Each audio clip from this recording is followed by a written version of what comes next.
اعوذ باللہ من الشیطان الرجیم بسم اللہ الرحمن الرحیم الحمد للہ رب العالمین ثم الصلاۃ والسلام سیدنا و نبینا و مولانا ابی القاسم محمد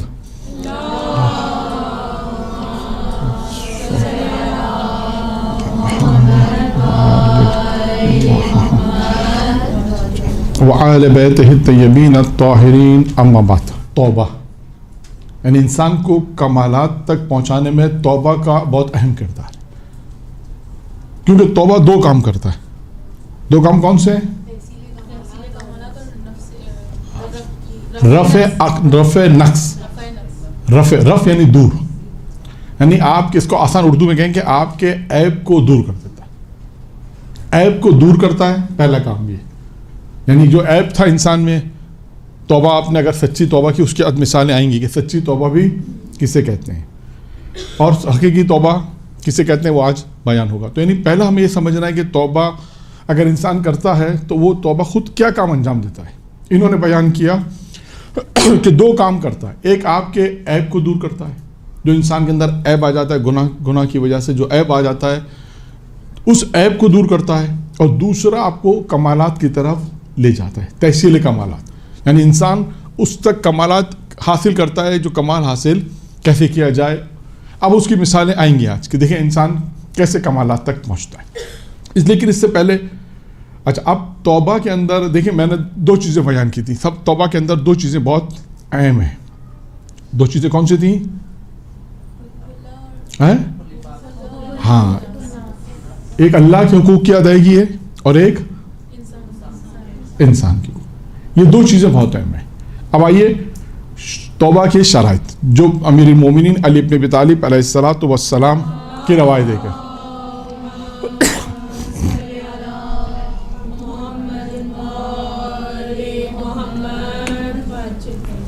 کہ امیر المومنین کے سامنے جب کسی نے استغفر اللہ کہا، توبہ کی، استغفر اللہ، تو امیر المومنین نے کہا تیری ماں تیرے غم میں روئے۔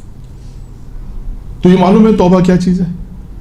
جیسے ہم لوگ عموماً اپنی زندگی میں بھی کوئی اگر بات کسی کے منہ سے نکل جائے، غیبت ہوتی ہے تو فوراً کہتے ہیں توبہ توبہ توبہ، اور 5 منٹ بھی نہیں گزرتے وہ کام دوبارہ کرتے۔ پھر اسی طرح عموماً زندگی میں یہ سلسلہ چلتا رہتا ہے۔ توبہ شاید کہیے توبہ کو شاید لوگوں نے مذاق بنا لیا، تو اس نے بھی اسی طرح کا ایک جملہ کہا، تو امیر المومنین نے کہا تیری ماں تیرے غم میں روئے۔ پھر اس کے بعد امیر نے کہا تو جانتا ہے توبہ کیا ہے؟ کہ نہیں مولا۔ امیر المومنین نے اب اس کی توبہ کی شرائط بیان کی۔ نمبر ایک پہلی شرط کیا ہے؟ کہ ماضی پہ شرمندگی، جو کام انسان نے انجام دے دیا اس پہ انسان شرمندہ ہو، خدا نخواستہ فخر نہیں کرے۔ جیسے ہمارے اکثر لوگ اپنے گناہ پہ فخر کرتے ہیں اور فخر سے بتاتے بھی ہیں، جیسے بہت سے لوگ بتاتے ہیں آج ہم نے فجر کی نماز نہیں پڑھی یا ہم نماز نہیں پڑھتے۔ یہ اپنے گناہ کو اظہار بھی کرنا گناہ ہے۔ یہ بھی روایت میں آئے کہ انسان اپنے گناہ کو اظہار نہ کرے، ایک الگ موضوع ہے۔ انسان نے اگر کوئی کام ایسا کیا ہے، کوئی غلطی ہو گئی، غلطی سرزد ہو گئی، گناہ سرزد ہو گیا، تو اس پہ ماضی میں جو گناہ کیے ہیں، خدا نخواستہ جو انجام دیے ہیں، اس پہ انسان شرمندہ ہو، شرمندگی کا اظہار ہو کہ یہ کام میں نے کیا، اس پہ میں پشیمان ہوں، نادم ہوں کہ یہ کام مجھ سے انجام ہو گیا۔ اب انسان اس پہ دوبارہ اس کو انجام نہیں دے، اس پہ پشیمان ہونا چاہیے۔ پشیمانی بھی انسان وہ ہونی چاہیے۔ پھر اس کے بعد دوسری چیز اس کے ساتھ ہی انہوں نے بیان کی، دوسری چیز ہے آئندہ نہ کرنے کا عزم ہونا، محکم عزم، یہ بھی ارادہ کرے کہ میں اس کام کو آئندہ دوبارہ انجام نہیں دوں گا۔ یعنی توبہ کیا ہے؟ پہلا کام ہے جو کام انجام دیا ہے ماضی میں اس پہ شرمندگی، پشیمانی، احساس ہو کہ کام مجھ سے غلط ہوا، احساس کرے اس کام کو کہ ہاں مجھ سے غلطی ہوئی۔ یہ خود احساس ایک بہت بڑی چیز ہے، شرمندہ ہونا خود ایک بڑی چیز ہے کہ انسان اس بات کو احساس کرے کہ ہاں میں نے نمازیں قضا کی، ہاں میں نے روزے قضا کر لیے، یا کوئی بھی گناہ سرزد ہوا ہے مثلا مجھ سے، تو اس پہ انسان شرمندہ ہو کہ کام مجھ سے ہوا ہے۔ دوسرا کہ آئندہ نہ کرنے کا عزم، کہ دوبارہ وہ کام میں انجام نہیں دوں گا۔ عزم محکم ہونا چاہیے، ایسا عزم محکم کہ آئندہ پکا ارادہ، وہ والا ارادہ نہیں جو ابھی میں نے بیان کیا کہ جو اکثر محفلوں میں ہوتا ہے، گھروں میں ہوتا ہے، ہر جگہ ہوتا ہے کہ توبہ توبہ کیا، پھر 5 منٹ بعد پھر وہی پھر کہ دوسری محفل میں بیٹھے پھر توبہ کیا پھر 5 امرات نہیں، وہ نہیں، پکا ایسا عزم یعنی نہ کرنے کا پکا عزم، محکم عزم۔ تیسری چیز ہے وہی جو ابھی پہلے بیان ہوئی، اس میں بھی آئے گا، مخلوقات کے حقوق کا ادا کرنا، وہی حقوق الناس، کہ لوگوں کا مال اگر خدا نخواستہ کسی نے مال لے لیا ہے یا خدا نخواستہ جو بھی ماضی میں کام کیا کسی کا مال لے لیا، حقوق اگر آپ پر کسی کے ہیں تو اس حقوق کو لوگوں کے حقوق کی ادائیگی۔ اب اسی کے ذمے میں آپ کو قصہ بھی سناتا ہوں، واقعہ بہت اچھا دلچسپ واقعہ بھی ہے کہ ایک بادشاہ تھا اور اس کی رائے تھی، اچھا بادشاہ کے ساتھ اس کے سپاہی بھی تھے، بادشاہ کے سپاہی ایک مرتبہ جنگل میں شکار کے لیے گئے تو شکار ان کو ہرن کا کرنا تھا، اتفاق سے ایک گائے ان کے ہاتھ لگ گئی، انہوں نے کہا یہ تو بہت اچھی بات ہے، چلو گائے ہاتھ لگ گئی اور گائے کو انہوں نے پکڑا، اس کو ذبح کیا، اس کے بعد پکا کے سب کھا کے ختم کر دیا۔ وہ گائے کس کی تھی؟ ایک بوڑھی عورت کی تھی، یعنی سب کچھ اس کی کل زندگی تھی، یعنی کس طرح سے کہ اس کا دودھ بیچتی تھی اور اپنی زندگی بسر کرتی تھی۔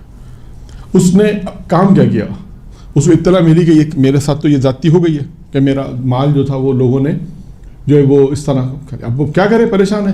اس کو اس بات کا علم تھا کہ بادشاہ روزانہ ایک پل تھا جس پل سے بادشاہ جاتا تھا، پل پہ ایک دفعہ بیٹھ گئی، جیسی بادشاہ گزرا ایک جملہ کا، بادشاہ سے کہا یہ بتاؤ اس پل پہ جواب دو گے یا پل صراط پہ جواب دو گے؟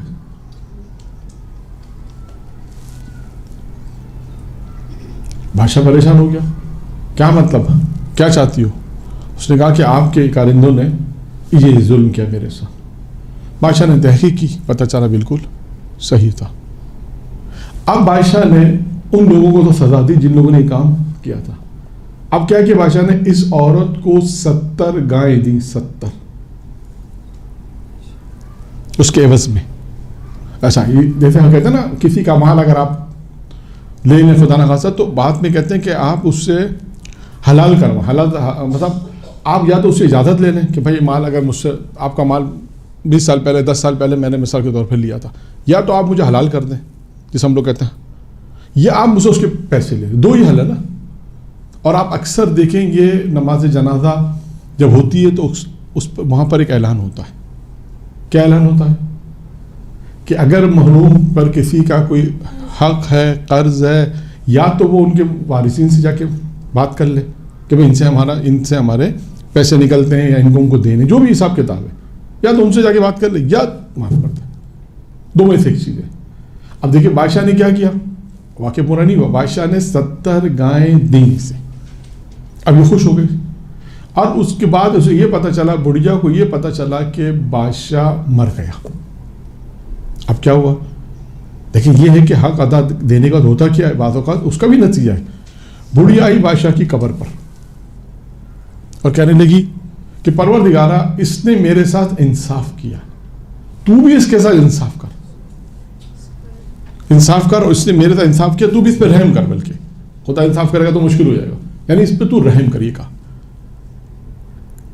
کہتے ہیں مرنے کے بعد کسی نے بادشاہ کو خواب میں دیکھا، بادشاہ خوشحال ہے، تو پوچھا کہ تمہارے حساب کتاب کا کیا ہوا؟ کہا میں پریشان تو تھا لیکن اس بڑھیا کی دعا نے مجھے یہاں تک پہنچا دی، اور اس بڑھیا نے اللہ سے جو میرے لیے رحم طلب کیا، پروردگار عالم نے اس کی دعا کو قبول کیا، جس کی بنا پہ میں آج یہاں پر سکوں۔ تو دیکھیں کسی کا حق اگر خدا نے خاصا کسی نے لے لیا، تلف کر لیا، تو اس کے بعد اس کو دینا ہے، یہ نہیں کہ آمن ٹھیک ہے مسالت ہو گئی، اگر وہ راضی ہو جائے الگ مسئلہ ہے۔ دیکھیں توبہ میں بیسکلی چیزیں آئیں گی، آپ دیکھیے ابھی جو پوائنٹس بیان ہوں گے اس میں سب ایسے توبہ، حقیقی توبہ یہی ہے، وہ توبہ نہیں ہے جو معاشرے میں ہوتی ہے۔ امیر المومنین کی روایت سے امیر المومنین فرما رہا ہے یہ ہے حقیقی توبہ کی شرائط، یہ توبہ ہے۔ نمبر 1 ہے پشیمان، اپنے اس کام کے اوپر انسان نادم ہو، پشیمان ہو کہ مجھ سے سرزد ہوا۔ نمبر 2 کہ آئندہ نہ کرنے کا عزم ہو کہ میں آئندہ اس کام کو انجام نہیں دوں گا، جو ہو گیا سو ہو گیا۔ تیسرا حقوق الناس، لوگوں کے جو حقوق ہیں اسے انسان ادا کرے گا۔ پھر اس کا چوتھا ہے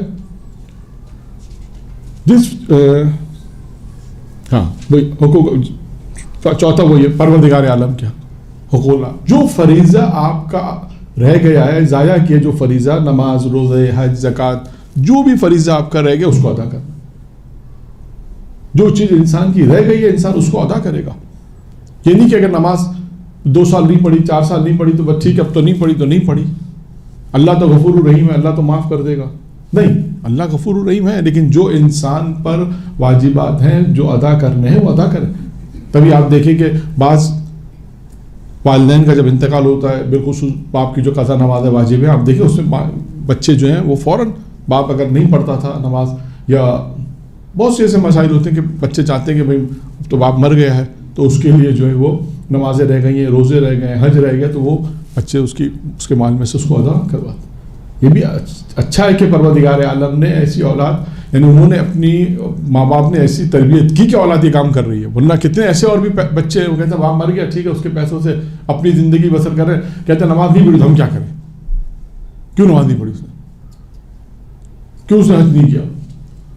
اچھا پوچھتے بھی نہیں ہیں, تحقیق بھی نہیں کرتے کہ بھائی وہ مرنے والا مر گیا, اس کا حج واجب تھا یا نماز واجب تھی, روزے واجب تھے, اس نے زندگی میں نہیں کی, کوئی وجہ تھی, مجبوری تھی, جو تو وہ بھی کتنے ایسے لوگ یہ بھی ملتے. تبھی کیوں کہا جاتا ہے کہ نیک اولاد, کیوں اتنا روایتوں میں آئے کہ اپنی اولاد کی صحیح تربیت کرو. اولاد صالح صدقہ جاریہ میں جو 7 چیزیں بیان کی گئی ہیں, بعض روایتوں میں آپ کو 3 ملتی ہیں, 4 ملتی ہیں, جن سب روایتوں کو, بعض روایتوں کو لوگ جمع کر کے بیان کرتے ہیں تو 7 چیزیں بنتی ہیں. ویسے اور بھی بن سکتی ہیں لیکن 7 میں سے ایک چیز کیا ہے, نیک اولاد کا ہونا. یعنی آپ نے جو اولاد کی تربیت اس طرح کریں کہ مرنے کے بعد وہ ماں باپ کے لیے نیکیوں کے کاموں کو انجام دیں, واجبات دو سے انجام دیں. ورنہ اگر ماں باپ ماشاءاللہ متدین تھے, دیندار تھے, تو اس کے علاوہ قبرستان جاتا رہے, نماز پڑھاتا رہے, ان کے لیے مستحب کام کو انجام دیتا رہے, اس کے لیے پھر بھی نیکیوں کو بھیجتا رہے, تاکہ اس کو اس بات کا یقین ہو جائے کہ ماں باپ میرے تکلیف میں نہیں ہیں. یہ تبھی کہا جاتا ہے کہ انسان اپنی اولاد کی تربیت کرے, اس کو نیک اور صالح بنائے, تاکہ مرنے کے بعد یہ. اور بعض وقت واقعات ایسے بھی ملتے ہیں کہ ایک عورت کا انتقال ہوا, اس کا بیٹا قبرستان جاتا تھا اور وہ نیکی سب کے لیے دعا کرتا تھا, تو اس کی ماں نے خواب میں آ کے کہا تمہاری وجہ تم آتے ہو تو یہ جتنی بھی قبرستان میں لوگ ہیں یہ ہمیں کہتے ہیں کہ تمہارا بیٹا آ گیا اور یہ ہم سب کے لیے باعث رحمت ہے. یہ بھی ملتے ہیں واقعہ. تو یہ سب چیزیں, خیر بات کہاں نکل جائے گی. نمبر 5واں یا چوتھا ہے, 5واں کیا ہے, جو مال یعنی جو گوشت حرام سے بنا ہے. یعنی کیا مطلب, خدا نخواستہ کسی نے اتنا حرام کھایا ہے کہ انسان کا جو گوشت اور جسم میں جو گوشت ہے, گوشت پوش, وہ حرام سے بنا ہوا ہے. اتنا انسان نے اگر کھایا ہے کہ وہ مال اتنا حرام مال کھا لیا زندگی میں کہ وہ انسان کی ہڈی اور گوشت جو ہے, بالخصوص گوشت کا ذکر ہے کہ وہ اگر حرام سے تولید ہو گیا, حرام کا بن گیا مسئلہ, تو ہم اس کو کیا کرنا ہے. کہتے ہیں کہ امیر فرماتے ہیں کہ انسان اپنے آپ کو اتنا رنج دے, اتنی تکلیف دے کہ وہ گوشت کو بگا لے. یعنی کیسے بگا لے گا, یعنی کہ گوشت کو کاٹ کے بگا لے, ایسے نہیں, یعنی اپنے آپ کو اتنی تکلیف دے گا اور اس بات کو یعنی تکلیف دے اپنے آپ کو اتنی, اور اس کو اس بات کا یقین ہو کہ یہ گوشت پوش جو ہے اب اتنا عرصہ لگے کہ یہ گوشت پوش جو ہے وہ حرام کا دوبارہ بن گیا. اگر خدا نخواستہ کسی نے ایسا کیا ہے تو کہ اس کو پگھال دے. اب پگھال دے مطلب کیسے بگالے گا, یعنی عبادت کر کے اپنے آپ کو تکلیف پہنچا کر, اپنے آپ کو زحمت میں ڈال کر ساری چیزیں, تاکہ اس کو اس بات کا یقین ہو کہ یہ گوشت پوش جو ہے وہ آہستہ آہستہ جو ہے وہ اب حلال کی طرف حلال کا ہو گیا. یعنی اب یہ انسان کے اوپر ہے کہ وہ کیسے اس کو پریکٹس کے طور پر کہ کس طرح اس کو کرے گا, اور اس کی کھال اور ہڈیاں یعنی اس طرح کے کھال ہڈیوں سے چپک جائے, اور اس کے بعد یہ گوشت نیا گوشت پیدا ہو جائے اس پر. یعنی اب اپنے آپ کو اس طرح انسان بنائے کہ میرے جسم میں جو گوشت پوش ہے اس کو انسان اتنے رنج اور تکلیف دے, اتنا حلال کھائے کہ اس کو اس بات کا یقین ہو کہ یہ ہڈیاں جو ہے وہ اب حلال کا ہونا چاہیے. اور آخری نقطہ, اب اس کے بعد آپ کو توبہ سمجھ میں آ جائے گی, حقیقی توبہ. یہ ہے حقیقی توبہ. اور آخری کیا ہے, آخری کہ جسم کو ایسے ہی اطاعت کا مزہ چکھائے جیسے گناہ کا مزہ چکھایا. گناہ کی لذت تھی, گناہ سے انسان نے اپنے جسم کو جو لذت پہنچائی، فرماتے ہیں کہ اطاعت کے ذریعے سے اپنے آپ کو اپنے اطاعت کرے، اور اطاعت کے ذریعے سے اپنے جسم کو ایسی اطاعت کا مزہ چکھا دے. جیسے گناہ کے ذریعے لذت کے ذریعے انسان کو اپنے نفس کو بہت لذت ہوئی، بہت لذت حاصل کی انہوں نے. امام فرماتے ہیں اپنے جسم کو ایسی اطاعت کا مزہ چکھا. اب دیکھیں بعض اوقات ہو سکتا ہے کہ اطاعت کے اندر زحمت ہو سکتی ہے. حج ہے، اب فرض کریں حج ہے کہ جس عمر میں کرنا چاہتے نہیں کیا، مثال ہے. تو اب جب تھوڑا سا ایج ایسی ہوئی حج اگر کرنا مشکل ہوگا تو زحمت ہوگی، تکلیف ہوگی، لیکن جو واجب تھا اس کو بالآخر ادا کرنا ہے. کسی طرح بہت سی ایسی بات، روزہ واجب روزے نہیں رکھ سکے، تو اب روزے رکھنے میں زحمت تو ہے، تکلیف تو ہے. نہیں روزے جب نہیں رکھے تھے تو بڑی لذت تھی، بہت کھانا کھایا، بہت مزے کیے. جب واجب روزے رکھنے تھے نہیں رکھے. یہ سب چیزیں جو ہیں وہ اس طرح انسان نے جو اس طرح گناہ کر کے اپنے جسم کو لذت پہنچائی ہے، اسی طرح امام فرماتے ہیں اطاعت کے ذریعے سے اپنے جسم کو اطاعت کا مزہ چکھا. نماز پڑھے، فجر کی نماز پڑھے تو پتہ چلے کہ دیکھو فجر کے اٹھنے کیسا اٹھنا پڑتا ہے. گرمیوں میں شدید روزے ہیں، پتہ چلے کہ گرمیوں میں کتنی تکلیف ہوتی ہے. اسی طرح بہت سی عبادت ہے جو جس کا تعلق انسان کی باڈی سے ہے. نماز ہے، روزہ ہے، عبادت ہیں، بہت سی عبادات ہیں جس سے انسان کی جسم کا تعلق ہے. تو اب امام فرماتے ہیں کہ یہ ہے 6 چیزیں میں نے آپ کے سامنے بیان کی. یہ ہے حقیقی توبہ.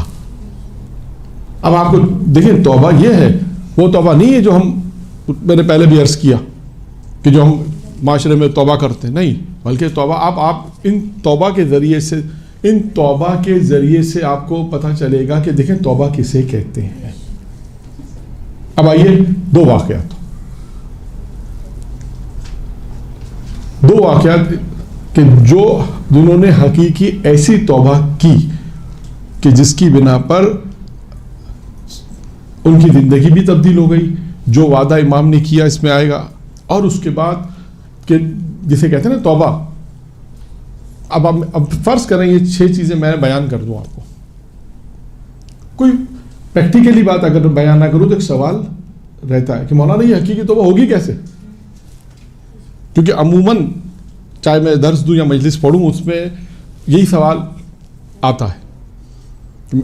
جس طرح میں اگر مجلس سنتا ہوں، اگر کوئی مولانا پڑھ لے تو بعض مثال کے طور پہ ایک فرض کریں انہوں نے کہا کہ معرفت خدا ہونی چاہیے. اچھا وہ معرفت خدا بتا رہے ہیں لیکن کوئی مثال اگر نہیں دے رہے کہ مثال سے مراد ہے ہاں یہ معرفت خدا یہ ہے مثال. کیونکہ بہت ساری چیزیں ایسی ہیں کہ ہم ممبر سے چاہے درس میں بیان کریں چاہے مجلس میں بیان کریں، لیکن سوال اپنے مقام پر رہتا ہے.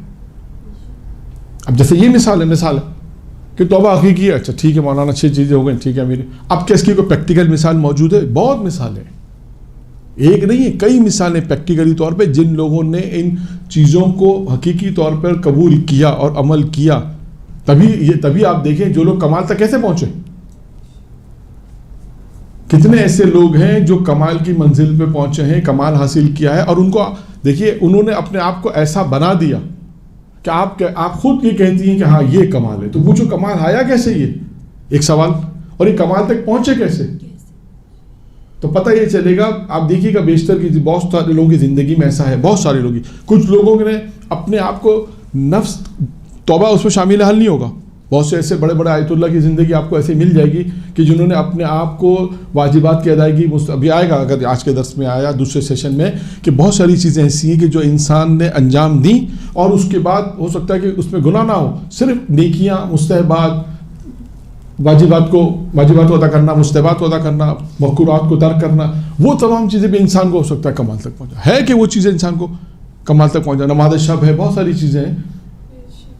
کبھی انشاءاللہ موقع ملا تو بعض سے آیت اللہ کی زندگی کے انٹرویوز ہیں جو آیت اللہ اپنی زندگی کی، جیسے کوئی 70 سال 80 سال تک پہنچ گئے اللہ نے زندگی تھی، تو لوگوں نے ان سے سوالات کیے. آقا بہبہانی سے سوال پوچھا مثال کے طور پہ کہ آپ یہاں تک پہنچے تو کیا سبب دیکھا. اب انہوں نے 4 چیزیں اس میں بیان کی. مثلا آگا خونساری سے پوچھا، آیت اللہ خونساری سے پوچھا، سوالات پوچھے. انہوں نے کئی چیزیں بیان کی. اسی طرح بہت سے آیت اللہ سے سوالات پوچھے گئے تو انہوں نے وہ چیزیں بیان کی جس سے انسان، اور ان سے پوچھا کہ انسان آپ ماشاءاللہ کامیاب زندگی آپ نے گزاری، آپ 80 سال کے ہو گئے، 90 سال کے ہو گئے اور یہاں تک پہنچے، اور ماشاءاللہ بہت سی ایسی چیزیں جو لوگ دیکھتے ہوتے، تو پھر وہ اپنی اس زندگی کے تجربات سے چاہتے ہیں کہ آنے والے افراد جو ہیں وہ ان سے استفادہ کریں. جیسے اب بہت سی مدرسہ یہاں پر ہے، اب آپ نے 5 سال پڑھا، 7 سال پڑھا، جتنا بھی کورس ہے، اب آپ کا دوسرا اسٹیپ کیا ہوگا کہ اگر آپ اپنے علاقے میں کوئی مدرسہ قائم کر رہی ہیں تو آپ نے کہا بھی ہم نے تو اس دور میں 7 سال پڑھا، لیکن کم از کم تم لوگ 3 سال تو پڑھو. اب ہم سے پوچھ لو کہ ہم نے 7 سال میں کتنی زحمت کر کے یہاں تک پہنچے، کتابوں کے نام ہم نے حاصل کیے، درس حاصل کیے، کتنی زحمت اٹھا کے، دوپہر میں وہ ٹائم نہیں تھا، مشکلات سے ہم پہنچتے تھے، زحمت اٹھاتے تھے، جا کے وہاں درس حاصل کرتے تھے، مختلف ٹائمنگ میں جاتے تھے. اب اتنی زحمت ہم نے کی، اب آپ ہم سے ہمارے تجربات تو حاصل کر لو. اب انہیں وہ کام، وہ 5 سال، وہ ضروری نہیں وہ 5 سال پڑھیں، ہو سکتا ہے کہ آپ 7 سال کا اپنا تجربہ، 5 سال کا تجربہ 1 سال میں شیئر کر لیں، 2 سال کا کوئی کورس رکھ لیں جس پہ وہ، اگر لڑکیاں 2 سال، اب دیکھیں اب جیسے جیسے دور آئے گا میرا خیال ہے کہ اتنا ٹائم نہیں ہوگا. آج کل تو آن لائن سسٹم بھی ہو گیا، کوئی کلاسز آن لائن ہو رہی ہیں، کوئی 1 سال آیا آن لائن میں، ٹھیک ہے بس جتنا پڑھنا تھا آن لائن، مطلب درس تو خیر چلتے رہتے ہیں، لیکن خیر بات کہیں سے کہیں نکل جائے گی. خلاصہ یہ ہم اپنی گفتگو میں آئے کہ حقیقی توبہ. حقیقی توبہ میں 2 واقعات کا میں نے آپ سے عرض کیا. نمبر 1 واقعہ ہے چھٹے امام جعفر صادق علیہ السلام صلی اللہ علیہ وسلم کے زمانے کا. اللہ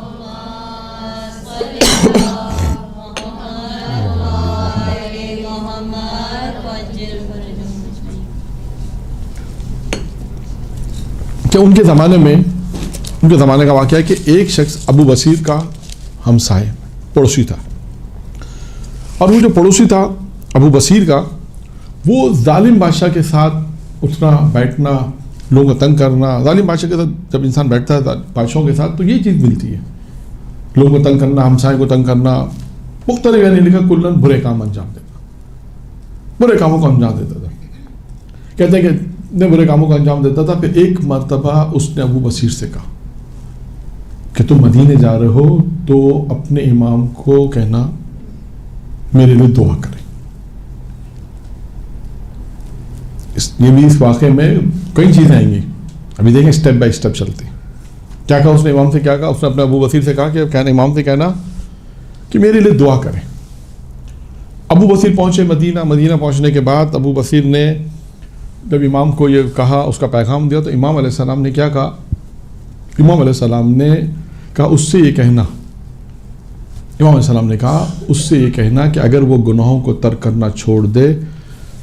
ایک چیز کا تقاضا کہ امام نے، اور آپ کو یہ کئی روایتوں میں ملے گا، امام موسیٰ کاظم السلام کی روایتوں میں بھی ہے یہی چیز. امام نے کہا اس سے کہو کہ اگر وہ گناہوں کو ترک کرنا چھوڑ دے تو جنت کی ضمانت ہم دیتے. ایک کام امام نے ایک چیز طلب کی، وہ ایک چیز نہیں ہے. اب آپ دیکھیں گے یہ ایک چیز اس کو کہاں تک پہنچا دیتی ہے. یہ ہمارا موضوع ہے کہ انسان کہاں تک پہنچتا ہے. اس نے کہا کہ امام علیہ السلام نے کہا کہ یہ پیغام ہمارا اس سے پہنچا دو کہ اگر وہ گناہ کو ترک کرنا چھوڑ دے تو جنت ہماری ضمانت ہے، ہم جنت، اس کی جنت کے ہم ضامن ہیں. یہ شخص آیا، آنے کے بعد اس نے امام کا پیغام اس تک پہنچا دیا. ابو بصیر نے اس شخص کو امام کا پیغام پہنچا دیا اور کہا کہ بھئی مولا نے یہ کہا ہے. اس نے کہا مولا نے یہی کہا. کہا مولا نے یہی کہا. رونے لگا. رونے کے بعد کہا اچھا ٹھیک ہے. رونے لگا اور رونے کے بعد اب اس نے اس بات کا تسلیم، جیسے کہتے ہیں اس نے اس بات کا فیصلہ کر لیا امام علیہ السلام نے. پھر یہ شخص ابو بصیر جب دوبارہ اس کے پاس، ابو بصیر کو بلوایا اس نے اور بلوا کے کہا کہ دیکھو میرے پاس جتنا بھی مال تھا، مال حرام، وہ سب میں نے ہٹا دیا، ختم کر دیا. سب میں نے، جو کچھ بھی تھا، حتیٰ میرے جسم میں جو لباس تھا وہ بھی اگر حرام کا تھا اسے بھی میں نے تبدیل کر دیا. ہر چیز ختم، یعنی جسے کہتے ہیں ٹوٹل، جسے ہم کہتے ہیں سچی توبہ، جسے جو شرائط ابھی آپ نے سنے ایسی. اور اس کے بعد دوبارہ جب ابو بصیر آئے تو اسی وقت جب اس نے بلایا اس کی حالت بری تھی. اس کے بعد کہا کہ دیکھو، اور اس کے بعد وہ جو ابو بصیر نے دیکھا کہ یہ بالکل موت کے قریب ہے. یہ بہت جلدی میں آپ کو سنا رہا ہوں یہ واقعہ، موت کے بہت قریب ہے. تو ابو بصیر نے اسے ایک جملہ کہا, اس نے ابو بصیر سے ایک جملہ کہا تمہارے امام نے جو وعدہ کیا تھا وہ پورا کر دیا. اگرچہ امام اس کے بھی تھے, اس نے کہا کہ تمہارے امام نے جو وعدہ کیا تھا وہ پورا کر دیا. امام نے کیا وعدہ کیا تھا؟ جنت کی طرف. یعنی اس کا مطلب اسے مرنے سے پہلے نظر آ گئی تھی, کیونکہ اسے سچی توبہ کی. حتیٰ اپنے گھر کا سارا سامان, یہ نہیں کہ اب کیا ہوگا, میں کیا کروں گا, پیسے کہاں سے آئیں گے, نہیں, سچی توبہ یہی تھی. سب کچھ اس نے ختم کرنے کے بعد کہتے ہیں کہ وہ جو پھر اس کے بعد اس نے کہا آپ کے امام نے وعدہ پورا کیا. ابو بصیر کہتے ہیں کہ جب میں مدینے پہنچا, امام کے پاس گیا, کہتے ہیں میں جیسی کمرے میں داخل ہوئے, امام نے ایک مرتبہ مجھ سے کہا کہ ہم نے جو وعدہ کیا تھا وہ پورا کر دیا. اب دیکھیے, اچھا اب یہاں پر ایک سوال میں آپ سے پوچھتا ہوں. یہ واقعہ ہے توبہ میں. واقعہ کس میں کہ لکھا گیا توبہ کی جو فہرست بیان کی جاتی ہے یا توبہ کے جو واقعات اس میں یہ واقعہ ہے. لیکن یہ واقعہ, اس واقعے میں ایک اور اہم نقطہ بھی ہے. وہ کیا ہے؟ نہیں تو کمال تک تو پہنچا, اس سے پہلے کیا چیز, یعنی کمال تک تو توبہ کے بعد پہنچا نا. یعنی امام نے جو, یعنی اس نے بھی جو امام نے کہا کہ تم ترک گناہ کرو, ہاں کیا چیز تھی جو لے گا نقطہ, یہی وہی پوچھ رہا ہوں. مولا کی بات اس کے دل پہ اتنی اثر کری کہ ہاں وہ ٹھیک, ہاں توفیق کا ملنا, یہ یعنی یہ, اور اسے دیکھیں اس کو اور اچھا کریں کہ بالآخر وہ محبت اہل بیت تھی اس کے پاس. ہاں مولا کی بات اس کے دل پہ تو اثر کی, لیکن اس نے کہا جا کے اپنے مولا سے میرا سلام کہنا, یعنی اس کا مطلب ہے وہ, ہاں تو کہنے کا مقصد ہے کہ یہ محبت اہل بیت ہے, واجب ہے, ضروری نہیں. اس کو اردو میں ضروری کہتے ہیں, ویسے ہم لوگ واجب کہتے ہیں. بغیر اس کے عبادت نہیں ہے, بغیر اس کے روزہ نہیں قبول نہیں ہے, اس کے بغیر کوئی کچھ بھی نہیں ہے ولایت اہل بیت کے بغیر. لیکن کہنے کا مقصد یہ کہ یہ ولایت ایک ایسی چیز ہے کہ جو دیکھیں بہت سی جگہ پہ انسان کہیں نہ کہیں کلک کرتی ہے. ہم آپ کے اسلام میں آج یہ کہہ سکتے ہیں کون سی چیز تھی جو اثر کر گئی اتنے گناہ کرنے کے بعد, محبت اہل بیت تھی. اس نے امام کو سلام بھیجا, امام نے کہا ترک گناہ چھوڑ دو تو ہماری ضمانت ہے. یہ بات اس کے دل پر اثر کی اور اس کے بعد اس نے یہ کام کیا. تو میں یہ کہنا چاہ رہا تھا یہ واقعے میں تھوڑی وسعت اور بھی ہے کہ کہیں بھی علی کا چاہنے والا, اہل بیت کا چاہنے والا ہوگا تو بالآخر کہیں نہ کہیں اس کی ہدایت ہو جائے گی. یہ اچھا, اب یہ ہے توبہ کی. دیکھا آپ نے کہ جو ہم نے اوپر نکات بیان کیے اس پہ پریکٹیکلی طور پہ عمل ہونا ہے. ہر چیز پریکٹیکلی جب تک عمل نہیں ہوگا, آپ جتنے بھی بہت سے, بشر حافی کا واقعہ آپ بہت مشہور ہے, امام موسیٰ کاظم کے زمانے کا تھا, آپ نے کئی دفعہ سنا ہو. آپ دیکھیں ایک جملے نے ان کی زندگی کو تبدیل کیا. ایک جملے نے, گانا سن رہا تھا اور اس کے بعد اس کے گھر میں سے گانے کی آواز آ رہی تھی. امام موسیٰ کاظم علیہ السلام باہر سے گزر رہے تھے. امام علیہ السلام نے کیا کنی سے یہ پوچھا کہ تیرا آقا آزاد ہے یا غلام ہے؟ تو اس نے کہا کہ کیوں کر آقا ہو, کیوں کر غلام ہو, وہ تو آزاد ہے. تو امام موسیٰ کاظم نے کیا کہا, واقعی آزاد ہے. ایک جملہ کا, اور ایک جملے نے اس کی پوری زندگی تبدیل کر دی. اور وہ پھر کہتے ہیں زہد میں بہت زیادہ عابد گزاروں میں اس کا نام آنے. آج بھی تاریخ میں جب بھی توبہ کے واقعات نقل ہوتے ہیں آپ دیکھیں آپ کو اس کا نام, اس کا مطلب ہے کہ وہ ننگے پیر گیا تھا. ننگے پیر وہ, کیونکہ جب اس کی کنیز نے جا کر کہا, جب کنیز کو تھوڑی دیر ہو گئی آنے میں, تو اس نے پوچھا کہ اتنی دیر سے کیوں آئی ہو؟ تو اس نے کہا کہ ایک شخص یہاں سے گزر رہا تھا, اس نے مجھ سے پوچھا کہ تمہارا شخص تمہارا جو بادشاہ جو تمہارا جو مالک ہے وہ آزاد ہے یا غلام ہے؟ تو میں نے کہا کہ کیوں کر وہ غلام ہو, کیوں کر وہ غلام ہو, تو آزاد ہے. تو اس نے جواب میں یہ کہا کہ ہاں وہ بالکل ہی آزاد. اس ایک جملے سے میں سمجھ گیا کہ کون تھا وہ. اسی کہتے ہیں ننگے پیر فوراً پہنچا امام موسیٰ کاظم کی خدمت میں اور معافی طلب, اور اس کے بعد اس نے تمام چیزوں کو چھوڑ دیا. تو آج آپ دیکھیں کہ جہاں بھی توبہ کے واقعات نقل ہوں گے تقریباً بیشتر کتابوں میں اس کا نام ہوگا. تو اس کا مطلب ہے توبہ اس کو کہاں پر لے جا رہی ہے, کمالات کی طرف. یعنی اس کا نام ایسے لوگوں میں آ رہا ہے کہ جہاں لوگوں نے کمال حاصل کیا. کیونکہ یہ بھی کمال ہے کہ انسان توبہ کرنے کے بعد، سچی توبہ کرنے کے بعد پھر عبادت کی ان لوگوں نے، صرف توبہ نہیں کی بلکہ اتنا پروردگار کی عبادت کی، ساری چیزیں وہ سچی توبہ کی جو حقائق، جو پوائنٹس آپ کے سامنے بیان کیے، وہ اس طرح انہوں نے انجام دیا. اس کو انجام دینے کے بعد پھر وہ اپنی زندگی پر. اب دوسرا واقعہ کیا ہے؟ دوسرا واقعہ بھی اسی طرح ہی ہے کہ ایک شخص یہ بیان کرتا ہے کہ ہم لوگ چند دوست تھے، وہ گاڑی میں سفر کر رہے تھے. اس میں ایک وائز بھی تھا جو تقریر وغیرہ کرتا ہے، وائز بھی تھا تقریر کرنا ہے. تو کہتا ہے کہ اس نے ڈرائیور کے ساتھ تھوڑی سی بات چیت کی، ڈرائیور کو تھوڑا ایسی بات کی کہ غصہ آنے لگا، لیکن ڈرائیور کو غصہ نہیں آیا. ڈرائیور تحمل کے ساتھ کا نوجوان ڈرائیور تھا، بہت ہی تحمل کے ساتھ وہ ان کی باتیں سنتا تھا. اور جب پہنچ گیا جہاں پہنچنا تھا مقصد پر، تو اس نے کہا کہ اس کے دوستوں نے کہا، کہتے ہیں ہمارے دوستوں نے بہرحال پھر ڈرائیور سے معذرت طلب کی کہ بھائی ہمارے دوست نے تو ہم آپ کے ساتھ ایسی باتیں کی جس سے آپ کو غصہ آیا، آپ کو غصہ آ رہا تھا لیکن آپ نے اظہار نہیں کیا، باتیں اس کی ایسی تھیں. تو اس نے کہا کہ میں نے اپنے آپ میں یہ چیز پیدا کر دی کہ اب مجھے غصہ نہیں آئے گا. پھر اس نے اپنا قصہ سنایا. یہ مہم ہے جو ہمارے اصل موضوع سے جو مربوط ہے وہ یہی ہے. پھر اس نے کہا کہ دیکھو میں نہ نماز پڑھتا تھا، نہ روزہ رکھتا تھا، کوئی کام انجام نہیں دیتا تھا، جیسے ہم لوگ کہتے ہیں متدین نہیں تھا، دیندار نہیں تھا، نہ روزہ، نہ عبادت، نہ مسجد، نہ گھر، نہ محراب، کچھ نہیں تھا.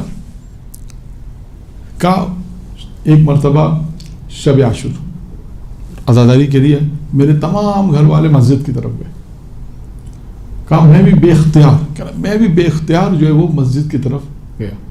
اور مسجد میں جب دیکھیں یہاں بھی بہت ساری چیزیں آئیں گی، کیونکہ ایک واقعہ سے میں نے عرض کیا کہ ایک واقعے میں ایک پہلو نہیں ہوتا، کئی پہلو ہوتے ہیں، اور آپ نے وہ پہلو نکالنے. مجلس پڑھنے والی ہیں، درس دینے والی ہیں، آپ کا کمال یہی ہے کہ آپ نے ایسا نہیں ایک کتاب میں ایک واقعہ لکھا، اس نے کمالا، اس رائٹر نے لکھا، آپ نے کہا ٹھیک ہے اس نے جو لکھا اسی کو، تو نہیں، آپ نے اس کو غور سے پڑھنا ہے، اس میں دیکھیں کہ اس میں اور کتنے نکات نکل سکتے ہیں، یا اس کا موضوع تو غلط نہیں ہے. بہت سی دفعہ ایسا بھی ہوگا، آپ میں اتنا ٹیلنٹ آنا چاہیے کہ آپ اس واقعے کو پڑھنے کے بعد کہ اس نے عنوان صحیح نہیں دیا، یہ پڑھ کر آتا ہے. وہ کہتا ہے کہ شب عاشور تھی اور جب میں گیا مسجد تو دیکھا کہ ایک ممبر پہ مجلس پڑھنے والا شخص جناب حضرت عباس کے فضائل پڑھ رہا تھا. اور جب مصائب پہ ایک جملہ تھا مصائب کا. اب وہ جملہ کیا تھا؟ کہا وہ جناب عباس کے جملے تھے. کہ جناب عباس کا جب سیدھا ہاتھ کاٹا گیا، قلم کیا گیا، تو جناب عباس نے ایک جملہ کا ممبری بیان کرا. وہ ممبر سے مجلس پڑھنے والا جناب عباس، اور شعر میں اس بات کو پڑھ رہا ہے کہ جناب عباس نے کہا کہ تم لوگوں نے میرا سیدھا ہاتھ کاٹ دیا، لیکن اس کے باوجود بھی میں دین کی حمایت سے پیچھے نہیں ہٹوں گا اور آخر دم تک میں دین کی حمایت کرتا رہوں گا. اگرچہ تم نے میرا سیدھا ہاتھ کاٹ دیا لیکن میں دین کی حمایت سے پیچھے نہیں ہٹوں گا. یہ کہتے جا رہے مولا کہہ رہے، یہ جملہ مولا نے کہا، اس نے نقل کیا کہ تم نے میرا اگرچہ سیدھا ہاتھ کاٹ دیا لیکن میں دین کی حمایت میں پیچھے نہیں ہٹوں گا، دین کی حمایت کرتا رہوں گا اور آخر جب تک زندہ ہوں تابد. وہ شخص کہنے لگا کہ یہ جملہ جو تھا نا اس پہ میں نے غور کیا کہ مولا عباس اپنے ایک ہاتھ کٹنے کے بعد بھی یہ کہہ رہے ہیں کہ میں دین کی حمایت کرتا رہوں گا اگرچہ تم نے میرا سیدھا ہاتھ کاٹ دیا، اور میں کبھی بھی حمایت پیچھے نہیں ہٹوں گا دین سے. تو اس نے کہا کہ پھر میں یہ سوچنے لگا کہ میں کہاں کھڑا ہوں، میں نے کیا کیا اپنے دین کے لیے. کہ میرے آقا نے اتنی قربانی دی، اپنی شہادت ہو گئی میرے مولا کی، اور اس کے بعد بھی مولا یہ کہہ رہے ہیں کہ میں دین پیچھے نہیں ہٹوں گا، دین کی مدد کرتا رہوں گا. تو اس نے کہا، اب اس نے اس جملے کے بعد اس نے کہا یہ جملہ تھا کہ جو اس نے مجھے فکر کرنے کے اوپر مجبور کیا، اور کہا کہ ہم کہاں کھڑے ہیں. اپنے لیے سوچا میں کہاں کھڑا ہوں، نہ نماز، نہ روزہ، نہ عبادت، نہ کچھ نہیں. کہ یہ ایک جملہ تھا جس نے میری پوری زندگی کو تبدیل کر دیا. میں آج جو دیندار ہوں، جو متدین بنا، وہ کہا صرف اس جناب عباس کے ایک جملے سے. دیکھیے یہ سچی توبہ، اس کے بعد متدین بن گیا.